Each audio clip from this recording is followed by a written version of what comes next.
And boom, according to that, I am live. Sorry, I'm 5 minutes late. I was crazy night tonight, just running around. Had to go take care of a couple of things just before the stream started. So yeah, I've only actually had a few minutes to even check the Tokyo election results, which also just happened. So that's one of the topics, of course. We've had this sort of crazy, fortunately, only 2 week, not like 12 months or whatever it is in America. It's nice that we have a short election campaign. The weather's been crazy. We'll be talking about all of that. Let's see who's in the comments first. It's good to see so many people rocking. And thanks for keeping us company, by the way, last night for 2.5 Voyages. It was great to get unrested back in. And yeah, a lot of YouTuber names. It really reminds me how, yeah, I've been here this whole time doing more or less the same thing. But YouTube has really dramatically changed. It's really gone from basically being a video-based social network, which was as much where the video makers were like people on the social network. You would actually, instead of like posting a tweet, you would post a video, and that's sort of how it was in the very beginning. And around that, even as it grew bigger and it became more about subscribers and watches and stuff like that, there was still a really, really big community thing about it, which I think was which Japan had something although I don't think any other country that I know of had with that community thing, and it's kind of fun just reliving those moments, and yeah, it makes you a little bit nostalgic for it. I do think it's progress, the fact that everyone, that the quality of videos is so good nowadays. I don't think we're going to necessarily bring it back, but yeah, I feel like something's lost a little bit as well. It'd be kind of nice if we could get the incredible production quality that we get on YouTube nowadays combined with the old-fashioned conversations like conversations between creatives like we used to get. It's really great. It was great to be able to share that with Unrested. I think we barely scratched the surface in a way for all the things we could have talked about, so we might even do that again. But that was really, really cool. So thank you for joining me for that, whoever did that, whoever made it. And who have we got here in the comments? We've got Lara is in here first. Congrats, you made it first. Mr. Cordy Chip just missed out. You're second, but it was close. Well, not really. It was 2 minutes apart. So, yeah, I did set this up like 40 minutes before, so you had a chance. But anyway, we got it.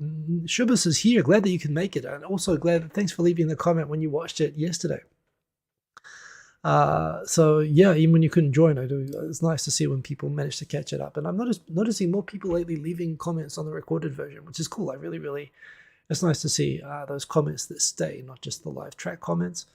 But of course, it's great having you all keeping me company, including Cobra Stenshi from Germany. We got him right here. Fourth, wall break. I don't know what a wall break is, but good to have you in here. And thank you for leaving the comment. A sunny day in Panama, break from all the rain. We've had, I think we're now out of rainy season. It was only a few days, honestly. Normally it can go for multiple weeks. But we are into miserable, miserable heat, as I am about to talk about. But yeah, I'm sure. And while we're complaining about heat here, I'm sure it's hotter in Panama, actually. But, Panama, you expect heat, whereas Tokyo, you have to deal with everything. So, yeah. Natalie, good to have you in here, Natalie. Boom, indeed, good to see you. Indeed, horrible weather here in Tokyo. Shibuya had a geyser yesterday. Yeah, there was a crazy storm that came over. It had like more than 80 millimeters of rain per hour. Just one of those crazy sort of summer squalls, which is just made more intense by both how climate change has warmed everything up, but also Tokyo has this incredible heat bubble that all the concrete and air conditioning in Tokyo causes these up from the skyscrapers. It means that when air hits Tokyo sideways, it gets pushed up into the upper atmosphere, which generates these amazing storms where you get like 1,000 lightning strikes an hour, stuff like that. It's just like non-stop lightning hitting things. I think my building or the building next to me got hit at one point, but yeah, it was pretty crazy yesterday. All this suddenly paranoid about my sound. Hope my sound is working okay. Yeah, that's right. A lot of technical features last night. I think mine was okay in the end, but there we go. There's me logging in. Tech squirrel's working hard again. It was more of a human squirrel, actually. I had to go take the garbage out and do all the things I have to do so I don't get like called out in the middle of the stream. So I was doing all of that stuff, but busy day today. But on personal stuff. You know what? While I say that, if I'm admitting things, there's another thing. I am going to be going and doing a half marathon around Kasai Rinkai Koen next Saturday night, which I am looking forward to. Although I must admit, the other day I was looking like even tonight. So today I got up to 36 degrees Celsius, which is about 100 degrees Fahrenheit.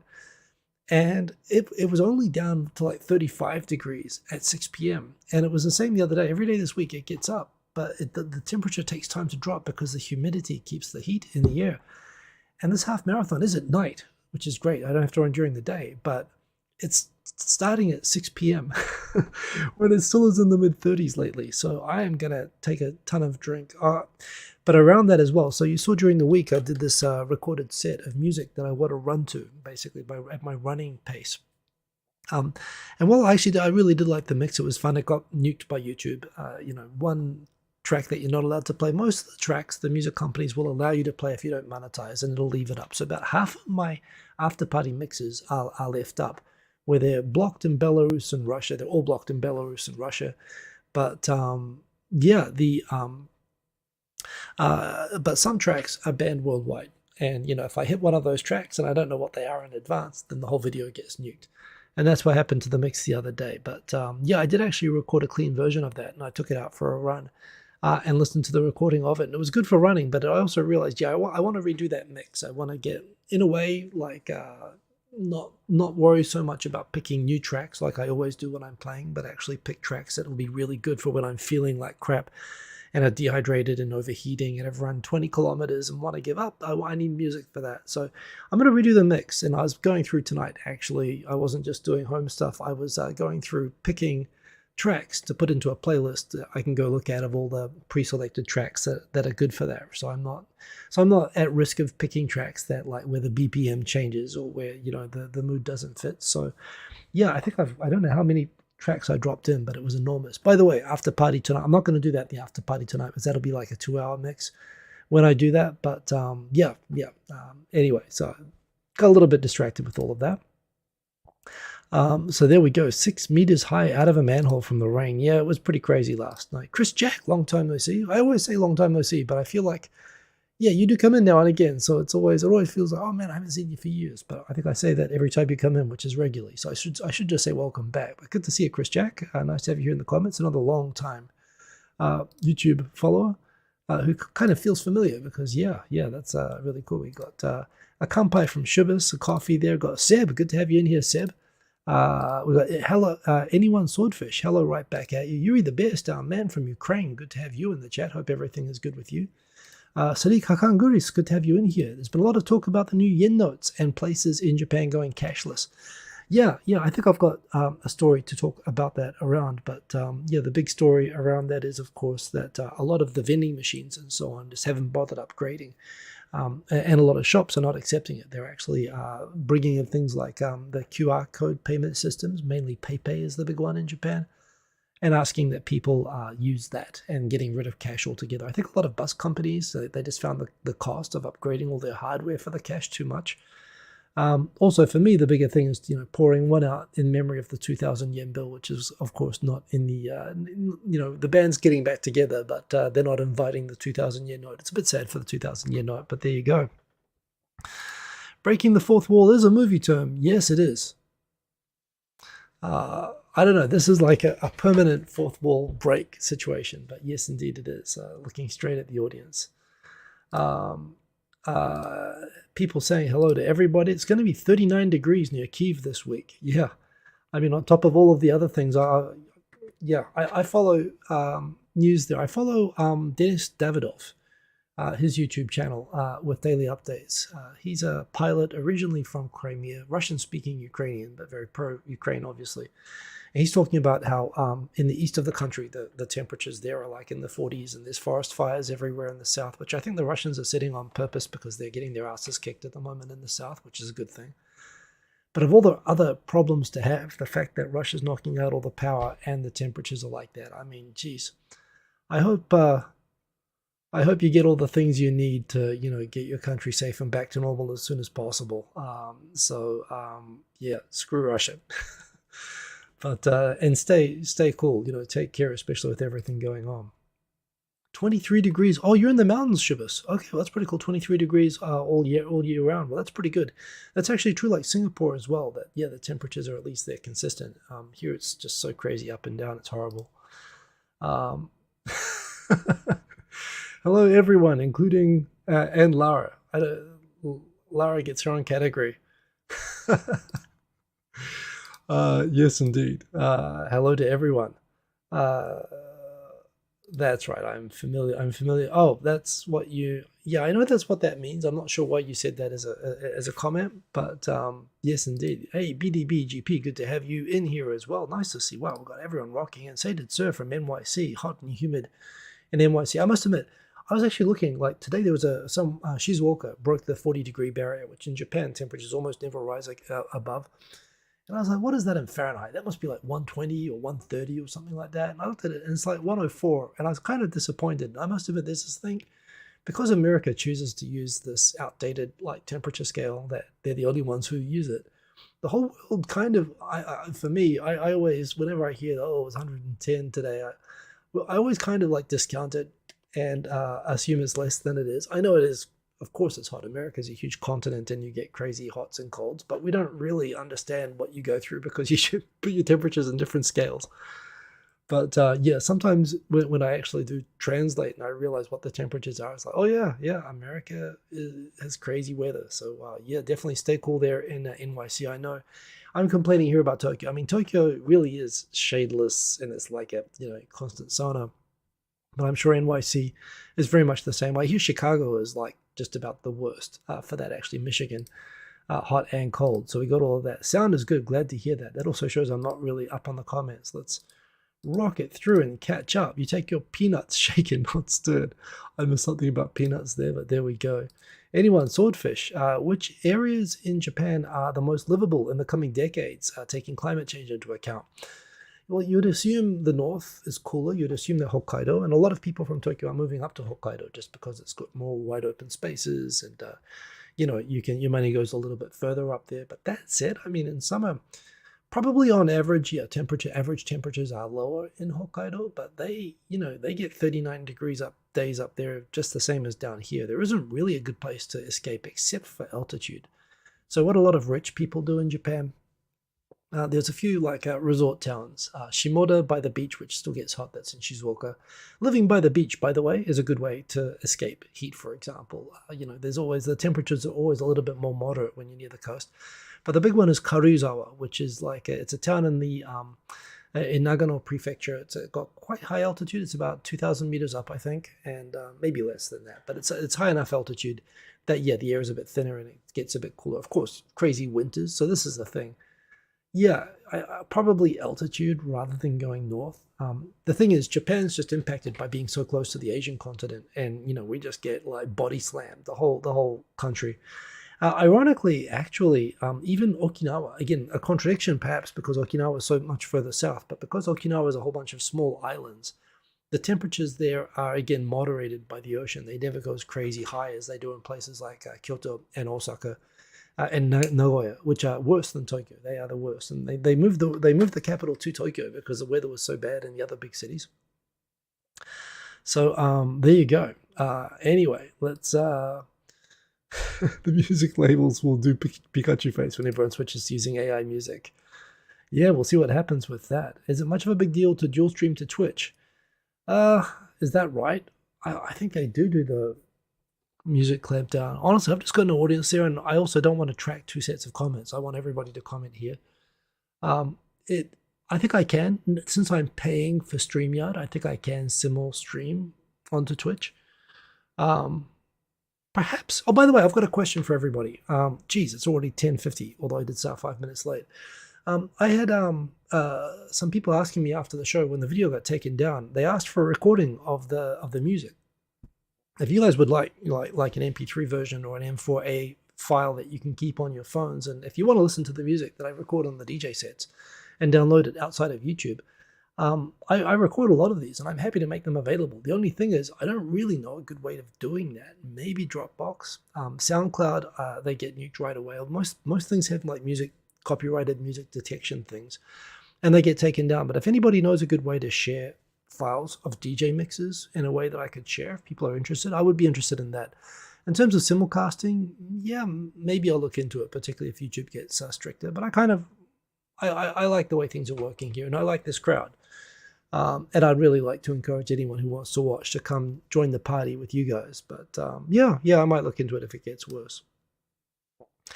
Yeah, Sainted Sir, we do it to be different.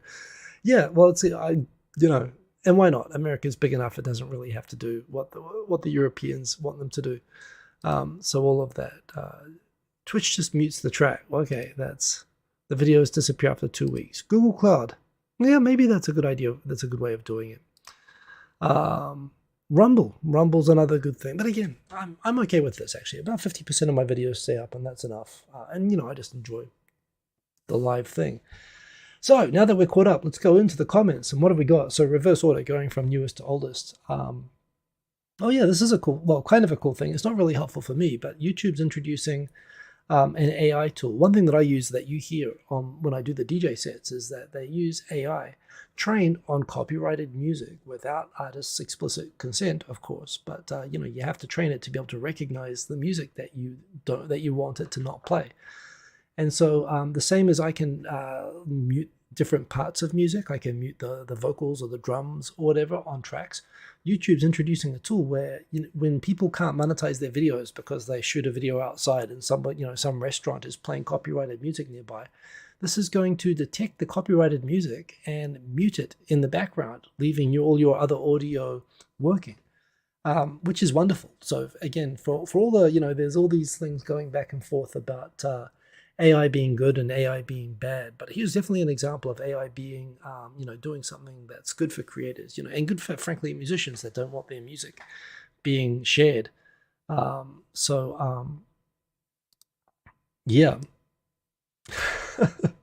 I'll try not to pay attention to the February 2023 news about a baby elephant-sized meteor. So, it's kind of funny. I'm continuing to talk to Hope Doe and Victor. We share articles a lot. And there's a good video by AJ Huang, who does videos on producing music, and he got in trouble of being accused of using AI-generated art, which he did a big explainer of and his views of. And, it was a very thoughtful video, actually.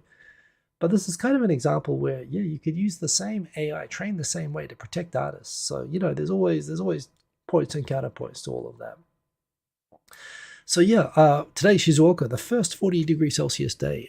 For a long time when I was in Japan had never gone over 40 degrees. And there was this idea that because the humidity here is so crazy, it kind of caps the temperature where it just gets it kind of hits a wall where the highest temperature was always like 39.9 or 39.8.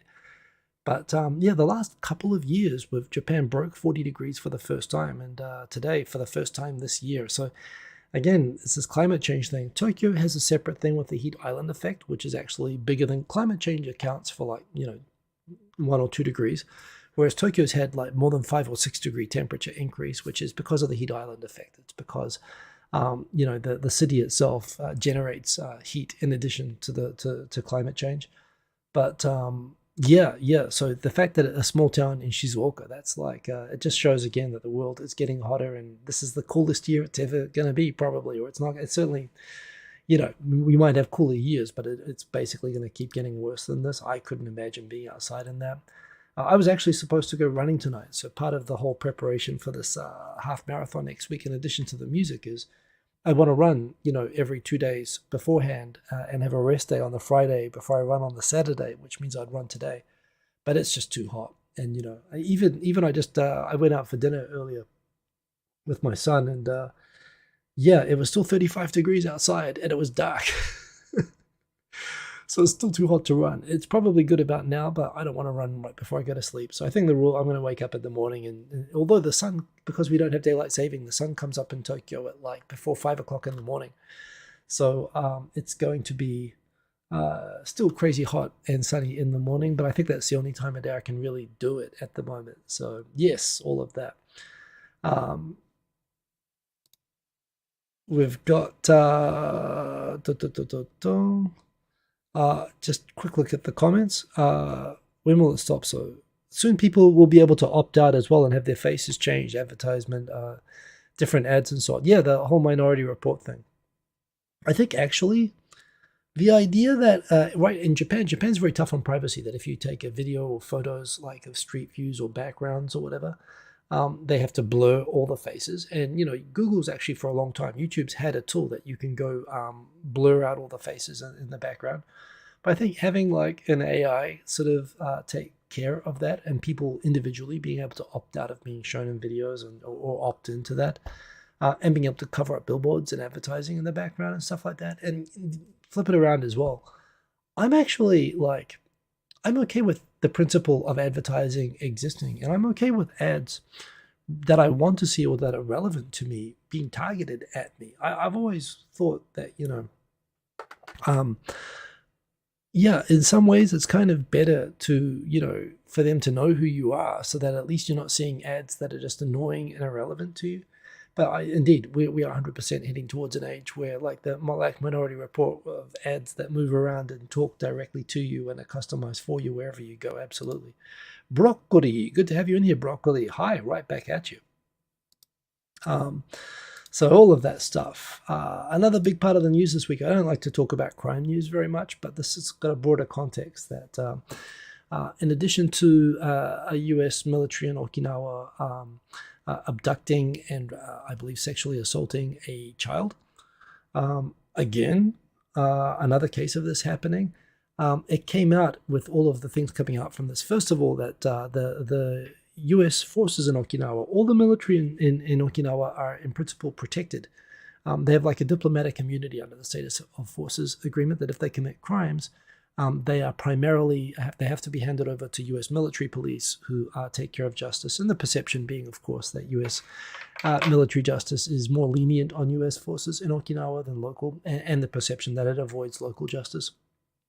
And so so basically the agreement is that, yes, America has this treaty thing where their troops are kind of like, not subject to local jurisdiction, but U.S. forces have to report those crimes both to the National Ministry of Defense of Japan as well as the Okinawan government. They have to be transparent about what's going on. And it turns out that there were, over the last year, 5 sexual assault cases in Okinawa involving, I believe, mainly Marines from the Futenma base. And the U.S. forces kind of forgot to tell the Okinawa government about it, even though it's kind of the custom and their obligation. So in addition to having to deal with, people having the worst kind of crimes possible happening, also, it's one thing for a rogue criminal person to do these things, but for the military itself, as an organization, to further worsen it when relations with Okinawa are already so sensitive, because the current Okinawan government, is against, for example, the creation of a new Marines base in Okinawa. And, Americans invest a lot in trying to get the trust and cooperation of the Okinawan government that they need for building the new base.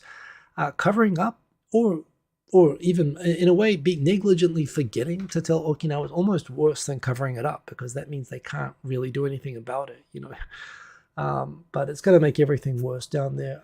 Whenever I used to be on forums that included U.S. military, and U.S. military would always sort of knee-jerk and say, well, they don't understand, that the economy in Okinawa would die without us, and the percentage of the population, convicted of crimes is lower for U.S. military, or it's about the same for U.S. military as it is for local people. So, this is just any population is going to have, if you have 50,000 troops in Okinawa, you're going to have 1 or 2 people who do crimes like this, just the same as 50,000 Okinawans. But the point is, of course, those forces are guests. They are there ostensibly to defend Japan, not to occupy it, although that's also open to interpretation. Sometimes U.S. forces slip out that they think that they're there also to keep Japan in check.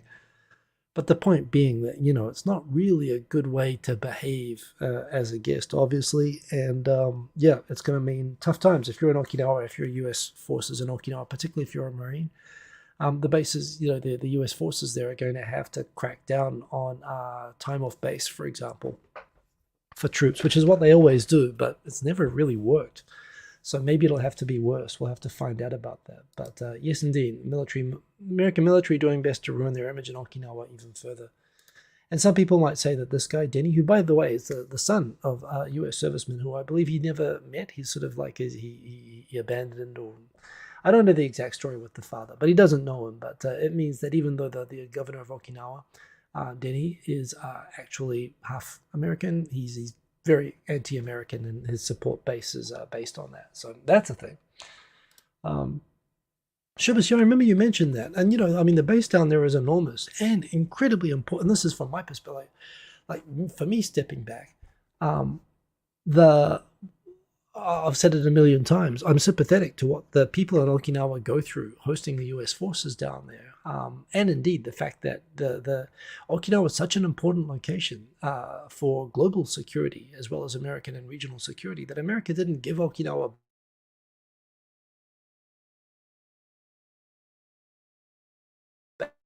forces, and they gave it back on the condition that they could keep using it as a base.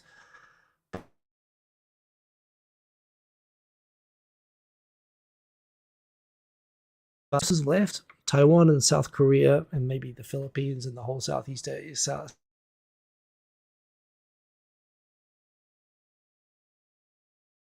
The reason that Taiwan and Okinawa and South Korea and Japan are peaceful and prosperous is because there's a huge military presence in Okinawa, stopping Russia, China, North Korea, and anyone else who wants to make trouble in the region from doing anything. But that said, don't do this kind of stuff. So this is the thing. These cases could be seen as kind of trivial in comparison to the whole geopolitical thing. But fact is, letting a troop going and doing that undermines the whole security of the entire region, because it undermines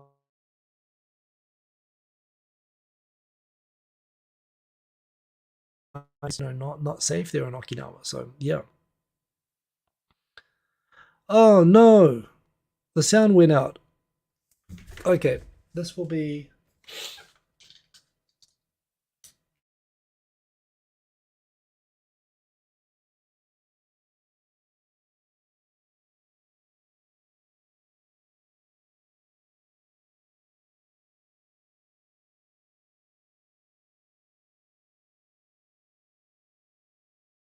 And this causes the sound to cut over. You can hear me now, right?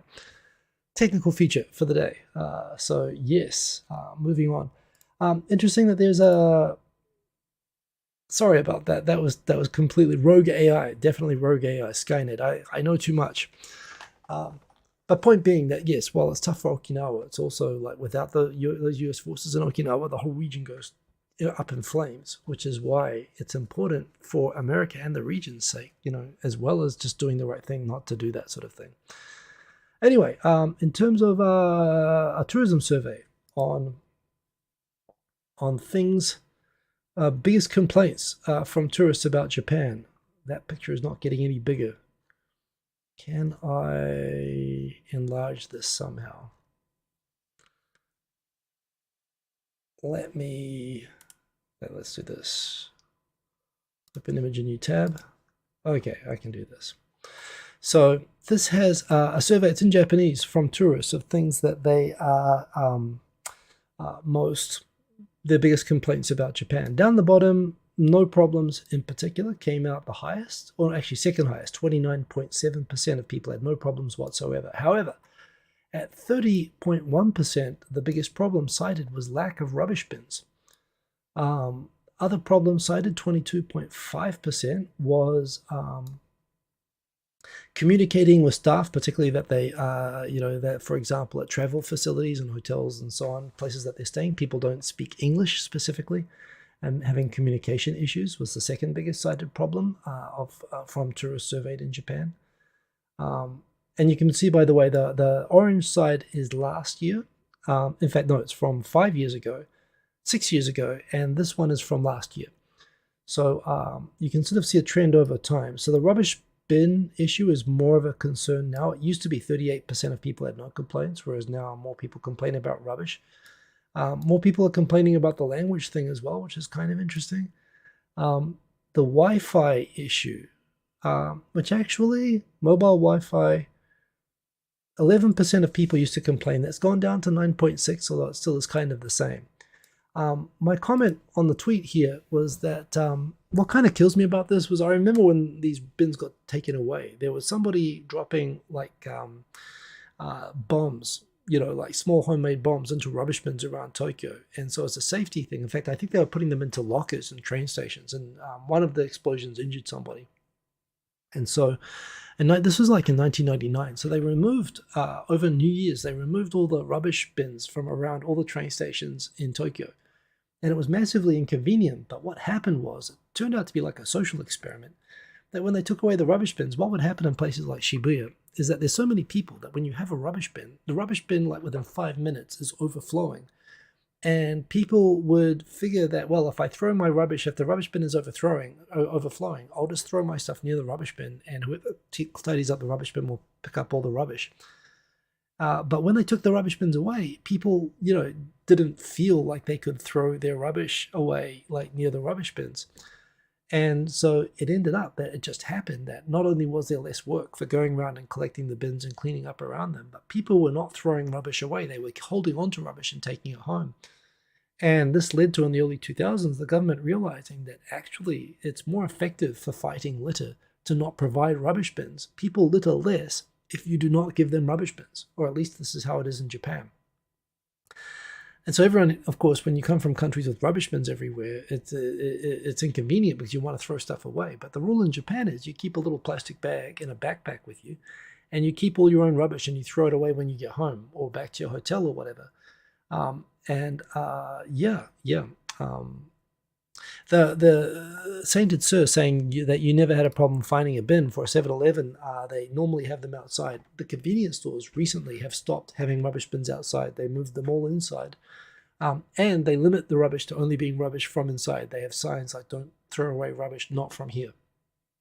So there's been like a big thing towards, it kind of works. And it's hard. If you're carrying around, if you've got rubbish, it's kind of hard to get rid of it. The best thing is if you've got a bottle, there's always a rubbish bin full of bottles beside the vending machines that you can throw them away in. But, and some people throw like rubbish, like paper rubbish, into the bottle like collectors, which there are now signs saying don't do that. But yeah, I definitely get how for tourists who expect to be able to throw rubbish away, it's inconvenient. But I also admit I've seen that it worked, and I hate it, but it does work. Tokyo is much cleaner since they took away the rubbish bins. Leaving rubbish outside is just inviting rats, and, pigeons and crows and all this sort of stuff. Taking it home seems to work. So yeah, Auntie Liana, good to have you in here. Nothing new, same complaint. Nothing new, same complaint. Yeah, exactly as before. Hi to everyone. We've also got defunct channel name. I wonder, is this DJ Sunnyside Up? Not sure what's happened with the channel there, but defunct channel name, maybe that is your actual name. Daily Yamazaki still has them outside. Some Lawsons here in Osaka too. Okay, well, in Tokyo, where I am, they've all been converted to inside. I've noticed it because I used to throw stuff away on the way home sometimes, and couldn't do that anymore. But yeah. So all of that stuff. Continuing on. The Tokyo gubernatorial election, the results came out just after 8. I'm sure there's more detailed results out now, but it's already pretty clear that what happened after. So for the Tokyo governor election, and again, I'll just see if I can enlarge this. I mean, there's a bunch of graphs of this anyway, but yes, there were 53 candidates running for it, 26 of them from the, let's ban NHK party, who are basically like joke candidates or troll candidates, as well as a large percentage of people who just paid the $19,000 fee because they get 10 minutes to say whatever the hell they want on NHK. I don't think it's the whole country. I think it's just Tokyo that it gets broadcast to, but still, 14 million people get to see it. In fact, because it's on the Shutoken TV, it would be 36 million people would see for 10 minutes. So some people, that's just plus they get their faces and their message on thousands of posters spread around the whole, prefecture. So a lot of people do it just because they want to promote themselves, or, they just have money that they want to burn. But there's probably, out of the 50 or so candidates, there's probably about a dozen that are relatively serious or don't have mental health problems. And yeah, it's always interesting in that while the focus of this campaign, at least particularly in English Twitter, and I must admit myself, I wasn't paying very close attention to the other candidates, there were a handful of kind of serious, like, an economist and the mayor of Hiroshima, and someone who's like an AI engineer, and a few other people who were sort of pitching themselves as serious. But all the sort of regular media attention was really focusing on the battle between Koike, who used to be a member of the LDP and was a minister in the cabinet, who quit the LDP and formed her own party.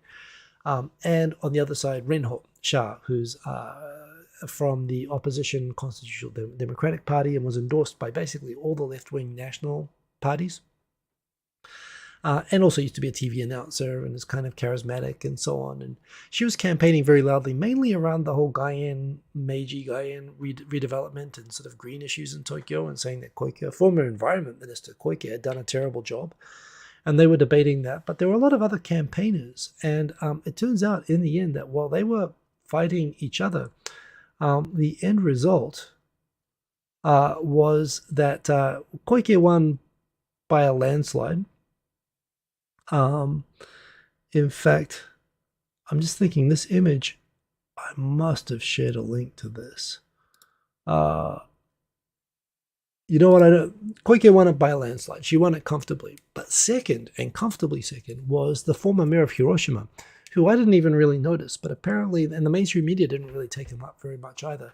But he was very savvy. He was campaigning, one, mainly around issues of corruption. He was on an anti-corruption platform, which, given what the LDP, what the national government's doing right now, a lot of people are very pissed off about.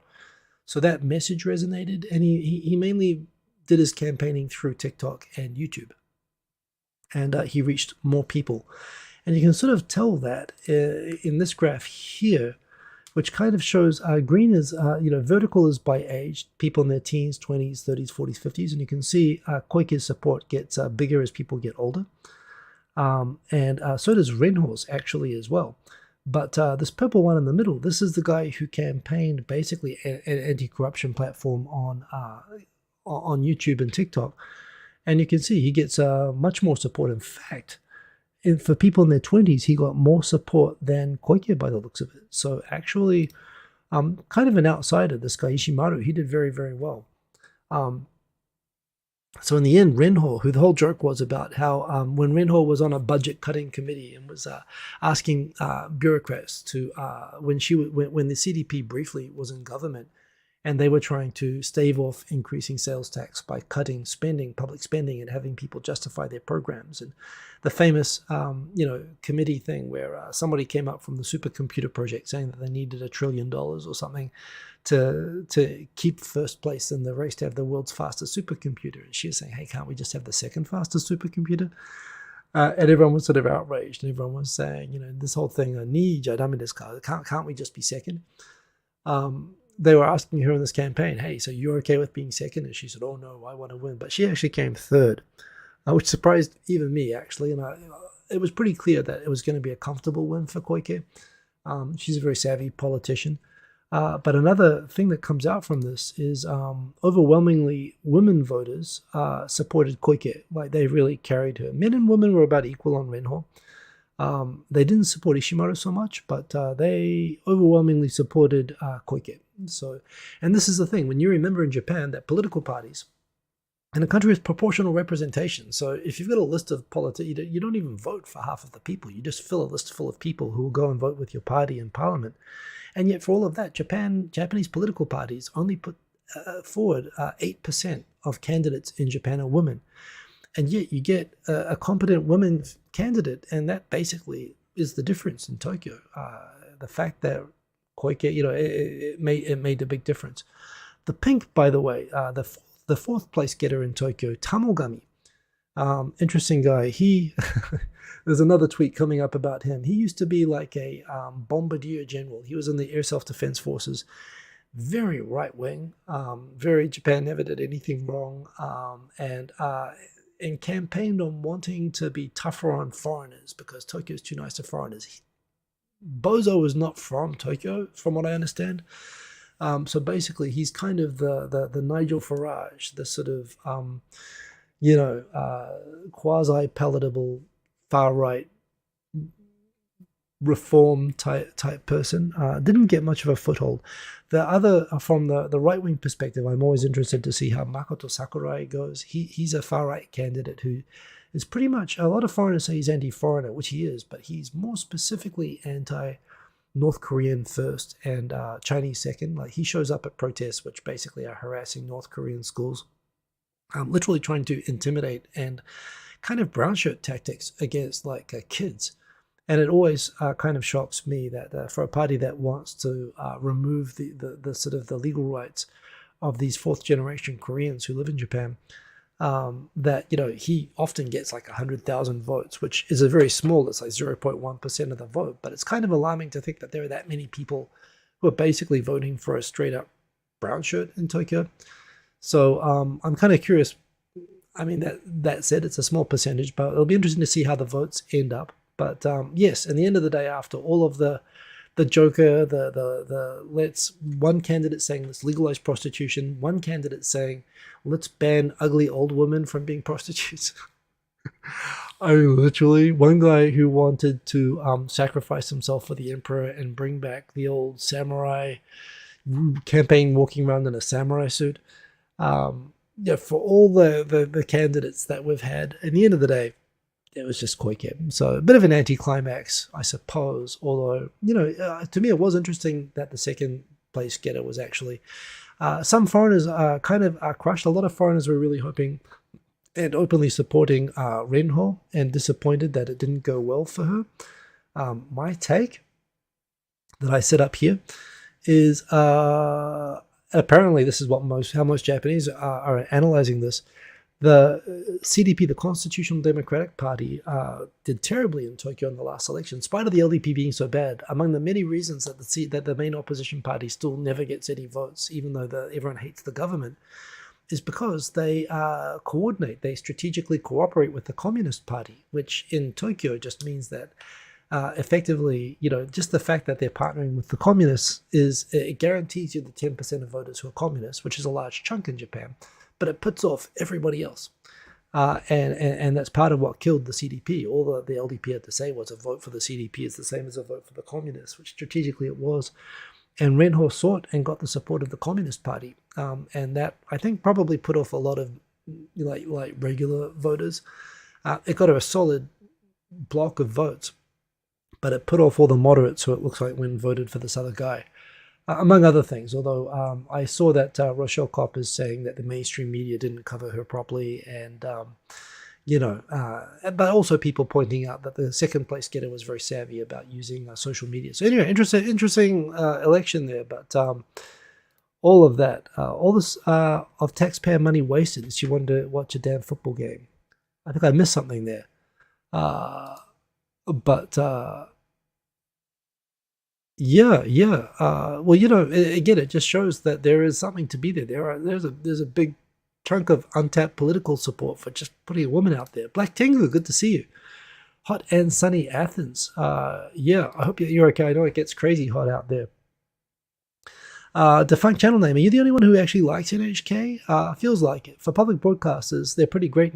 I love NHK. I say it openly. Especially, I think if you have a kid, the value of NHK comes out. But the documentaries I've always been a huge fan of, and the children's programming and stuff, and the public service stuff. I mean, the irony that they have to give airtime to the people who are campaigning against the NHK. But the fact that you have a service like that, I think NHK is great. I'm with you on that. Yeah. And yeah, I think that's another interesting thing, just how, again, it kind of reflects perhaps how television is becoming less relevant. Just in the other candidates doing so well. Oh, whoops. I went back a bit too far. Anyway, let's rock on. We got 10 minutes to go to the after party. So what else has been going on? So yeah, anyway, Renho got third. Yesterday, kind of historic in Nagoya in like 38-degree heat. The Maori All Blacks, who I went to go watch live, playing a selection by the current Japanese rugby coach, but not the official test match team. A Japan 15 played a rugby match against New Zealand Maori, and for the first time ever, a Japan selection team beat a New Zealand representative team.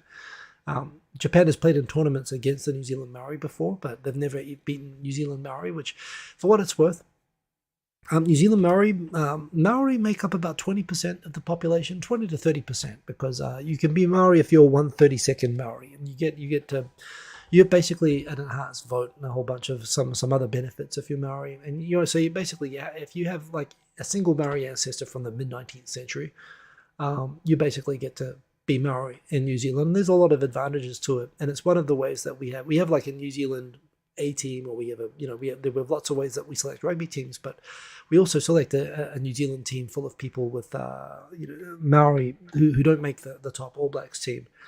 And it's a strong team. It's not exactly a B team though; it's more of a C or a D team. But they are very strong. I mean, that's just how strong New Zealand is at rugby, and Japan's never beaten them. But yeah, fantastic. But what they did was they basically knew that the New Zealanders would not be able to handle the 38-degree humid heat in Nagoya, and they ran them off their feet for the whole game, and they beat them well. And Eddie Jones commented after the game, definitely the conditions helped the Japan team. Apparently in the Japan training, one of the players after the training had a full-body cramp for 3 hours. So Japan had prepared in those conditions and New Zealand hadn't. But still, I watched the highlights. I didn't get to watch the game live. I was watching the New Zealand test match against England yesterday. But it was a really exciting, the highlights were great. It was a really exciting looking game, and congrats to Japan on that. So great to see. Dan H., the Japanese Communist Party should try to use reverse psychology and tell everyone that they'll put their support to Koike. Well, there is a thing back in the day, one tactic that people would use in elections. I haven't heard of this happening in the 20 years I've been here, but in the 90s, this was the thing. That sometimes candidates would try to undermine other candidates by paying the extreme right-wingers with the black trucks playing the loud, obnoxious music. They'd just pay the money and say, go to the station and go and campaign for my opponent. And then in order to make it look like he's associated with extreme right-wingers, that people, that are considered toxic. And this is it. Apparently, Uyoku would take cash. In fact, again, the whole Uyoku thing is a very, very deep hole. If you really go into it, in those groups of Uyoku, of these extreme right-wing neo-fascist Japanese, there are even North Koreans. Like, basically, these are people who don't really give a crap what society thinks. Quite a lot of the time, they're serious racist anti-Koreans. But there are gangs with people actually from a background that is completely that you would not expect from this. But they would do the opposite. I don't think the communists never adopted that tactic, but it would be hilarious if they did. Oh wow, the Green Party. I mean, geez, the German Green Party. Basically, what they're pro-Russia. They're pro. They're anti-nuclear, which is ridiculous, and being pro-Russian natural gas. And the German Green Party, which has a green political science major for my arts degree, involves studying a lot of the history of the German Green Party and a lot of respect for the innovation that they did. But they lost their minds a long time ago. I don't have a lot of time for German Greens at the moment. Someone wanted to be a Yukio Mishima copycat. Yes, they wanted to dress up as a samurai and do all of that stuff. Gaijin Mummy, as usual, being Gaijin Mummy, awesome photo. That's actually incredible. That's like a scene out of Close Encounters of the Third Kind. This real feel thing, so walking around 35 degrees, but feels like 40 because it was 60% humidity, just awful. They actually caught a Democratic Party org paying for people to wave bad German flags at Trump speeches. Gaijin Mummy is amazing. She is indeed. I think the Democrats need to focus on a lot more. Speaking of, parties, what kills me about liberals worldwide, Democrats, Labour, and CDP in Japan, is their complete lack of ability to self-reflect on what they did wrong. Definitely, the Trump Biden debate was a disaster, and all that they're doing is just doubling down that there is no problem, which is ridiculous. But yes, instead of like focusing on your opponents and what they did, try to figure out what you could have done better. And I'm seeing some people who are upset at Renho losing who aren't really doing that. Japan confirms that China set up a buoy on its continental shelf, which I thought was a bad buoy. That's just me. Yeah, I deny that I was present at the Olympic warm-up match where South Korea stunned Japan. And although this photo was taken, I swear I was not there. Definitely not me. But yes, I have people come up to me all the time and tell me I look like the Japanese women's basketball coach. Here's the lightning yesterday. This was what was causing the 6 meter high geyser in Shibuya. 8 centimeters of rain. So what's that? About 3 inches of rain per hour, and thousands of lightning strikes. Crazy day yesterday. I like this robot. Apparently, it costs a ridiculous amount of money, but you give it a pin and it writes with a pin addresses for you on like envelopes and stuff. This is really cool. I would love one of those. Um, but yeah, and during campaigning, someone getting arrested. Uh, the UK election, of course, was a big thing, and kind of funny watching how cabinet ministers had to stand behind a person wearing a baked beans balaclava. And I was suggesting that perhaps Tokyo was going to give UK a run for its money, which it kind of did in its own way, although it came out with a much more boring result in the end. Oh yeah, a really interesting thing, how false expectations. There's a thing that I've mentioned before on the show called Paris syndrome, which is the syndrome of Japanese who have this overly romanticized view of Paris being the most beautiful and elegant, city in the world based on sort of their image and literature and all the sort of impressions of France from history and so on. They go to Paris and they actually become so traumatized by how different Paris is from their dream world expectations that they actually become psychologically traumatized.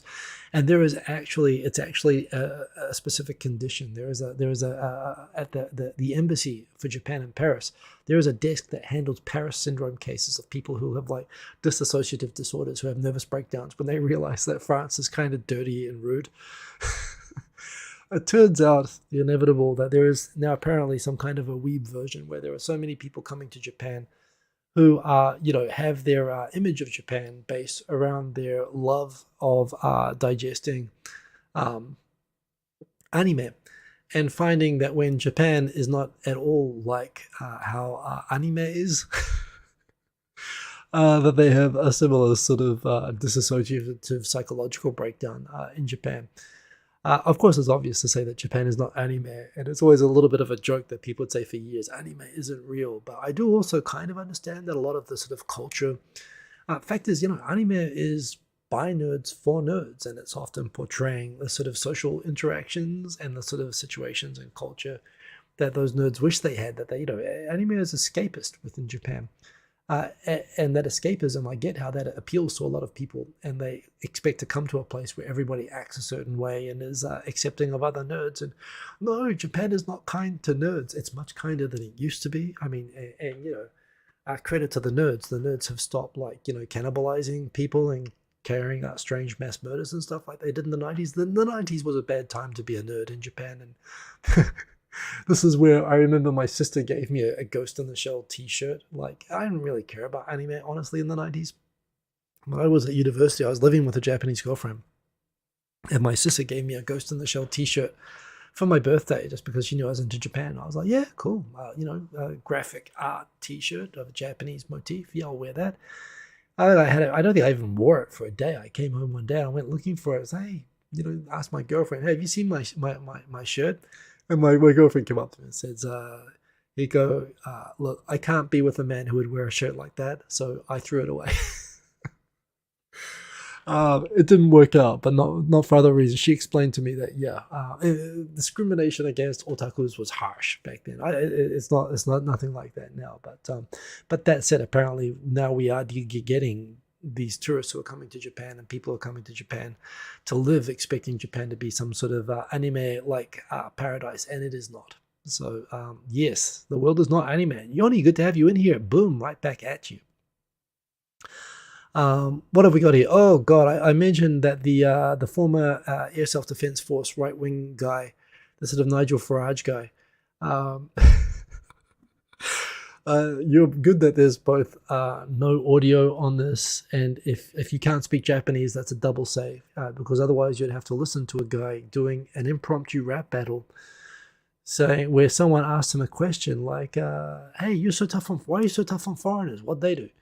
And he's like, the problem with foreigners is that Tokyo is too nice for foreigners and too tough on Japanese people. So I think we should stop being so soft on foreigners. Yeah, anyway, he lost. And this will be on the internet forever. This is an elderly, far right-wing air self-defense bombardier rapping, not having a stroke. He's rapping, although it's touch and go which one it is anyway. So yeah, the weather forecast for the coming week is pain and pain and pain and pain and suffering. The rainy season is over. I remember once I was in a class in New Zealand, and someone did an overly long introduction, and the person who followed said, well, I don't know where to begin and I don't know where to end, which I thought was a great way to follow, not knowing what to say, not what to say next. And that was my comment I used for that. I mean, horrible, horrible, horrible stuff. I'm going to speed up since we're up on time. I'm going to switch over to the after party in a moment.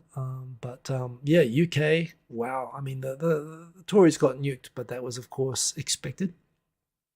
And yeah, talking about the German Greens for a moment, France, I mean, not particularly green, but thanks to nuclear power, carbon emissions per capita and GDP are going like this, and they are not going like that in other countries. And I'm not pro-nuclear. Anything that's not carbon is good, but it's a solution. And the idea of being allergic to a solution that's available and choosing to go for coal and so on, we're having 40 degrees because the German Green Party is okay with Russian natural gas, and Ukraine's getting invaded because of it. So I'd say the Greens screwed that one up pretty badly. I'm sure the Brits are looking forward to having a new government to complain about. I believe, as someone of British heritage myself, and with a sister who became a British citizen, my father's a British citizen actually. So I think I can say this. It's not too far removed to say that. I think the only time British people are really happy is when they have something to complain about. So enjoy the Labour honeymoon, which will last for about 3 days. But yeah, it's amazing to me. It wasn't so much an election win as a basic mental health check. I mean, how could anyone vote for the Tories after the last 4 years of just absolute ridiculousness? Yes, Konotaro won the war on floppy disks. Finally got floppy disks banned in Japan, and yes, he's put his hat in in September. They're going to have a new internal LDP party election for a new prime minister, which Kishida's going to run in, but Kono has already kind of hinted that he's going to run against him. I do like his sense of humor. Somebody put on here, Abramson Cancer Center principle: if you want to reach a specific demographic, use their specific language. If you know what a floppy disk is, it may be time for a cancer screening. To which Konotaro responds, no, not necessarily in Japan, because we just banned them this week. Yes, people with Alzheimer's, 19,000 people went missing, mostly just for a day. 90% of people were found, 95% of people were found within a day. But this is an increasing problem in Japan, that the police are getting missing persons things from people with dementia. Those numbers are increasing. 20,000 people is a lot. And they're trying to figure out, there's things like people are putting like tags, GPS tags on shoes and stuff like that so they can find them. It's a real thing.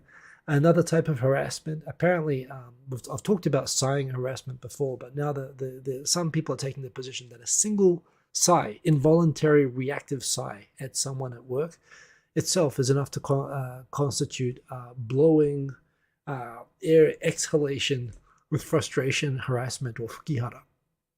It is not permitted. To which I respond, in that case, I'm just going to pay my money and be out. I'm not going to try to even comply with that. I'm just going to admit that I failed the competition immediately. And that was a classic episode of Seinfeld. And yeah, a whole bunch of Japanese going to Australia because of the better wages and hoping to make some money, but they're going down there. And because Japanese tourists can't afford to go down to Australia, there's no jobs in tourism for Japanese people anymore, and there's a lot of people down in Australia who can't get jobs and are like sleeping rough. Then they're basically homeless and so on in Australia because they went down there hoping to get jobs that they couldn't find. But of course, they can go down there on working holiday visas. All of that stuff. Anyway, that's been the week. I'm going to wrap up here because we're coming up on an hour. It's been great to see you all. That was an interesting one. Apparently there's a murder case where a 19-year-old girl murdered a 17-year-old high school girl, and the 19-year-old suspect had an affair with the chief investigator of her murder case, among all the other things. Yeah, oh yeah, and Japan is attempting to register bathing in onsen as UNESCO World Intangible Cultural Heritage, which is like, I mean, people sit in spas all over the world. If Japan is going to get to claim UNESCO World Heritage for sitting in an onsen, my suggestion is that the Vatican should apply for UNESCO World Heritage for shitting in the woods, given that that is the expression with the Pope, I believe. Oh, and finally, Gaiji Mami, I'll finish on this. Different ways of saying I. You know, there's like 20 different ways to say I in Japanese. Watashi, which is a little bit effeminate, a little bit a little bit formal. A first-year exchange student who is obsessed with himself. Atashi is someone who learned, who got told that he uses watashi too much, but that's also someone who learned Japanese from his girlfriend, because atashi is something only girls use. Boku, the same guy above, after being told he sounds like a little girl. Exactly, if you say atashi, you sound like a little girl, so you say boku. Ore, I'm an ore person, a sexually insecure macho man. Yes. Ore from a woman, which some women do. No matter how much you think that you are breaking gender norms, you're just making a mistake. Watashi is AI Yuriko. That is funny. Ore-sama is a biking man cosplayer. Where do I start? Ore-sama is like what a kid's cartoon character would say. Wagahai is a self-important cat. Jibun is what basically somebody who's not confident enough to say whether they mean I or you would say. And I also use jibun sometimes when I'm not confident. And sesha and ataksha. Atakshi is a taxi. So there we go. Wrapped up. I love all of these. She is a national treasure. That is your UNESCO heritage right there. I'm going to switch over to the after party and do a live mix. So I'll see you all for that. Thanks for joining me twice. Those of you who did, we had, of course, 2.5 Ryoji last night. Tokyo tonight. Have a good week, everybody. Do stay cool if you're in the heat, and if you're in the southern hemisphere, stay warm. I didn't forget about you, even though the rest of the northern hemisphere does totally forget that the southern hemisphere is going through freezing cold at the moment. But yeah, well, we suffer through this. So take care, everybody. Remember, you can follow me on Twitter. Take care and hang around for the after party if you're into that. Got some good tunes coming up, which include tunes that you ask for. So boom, peace, and I'll see you next week. And thank you for keeping me company. Nice to see you all. Boom, ending stream. And starting the new stream very soon. We're just paid actors.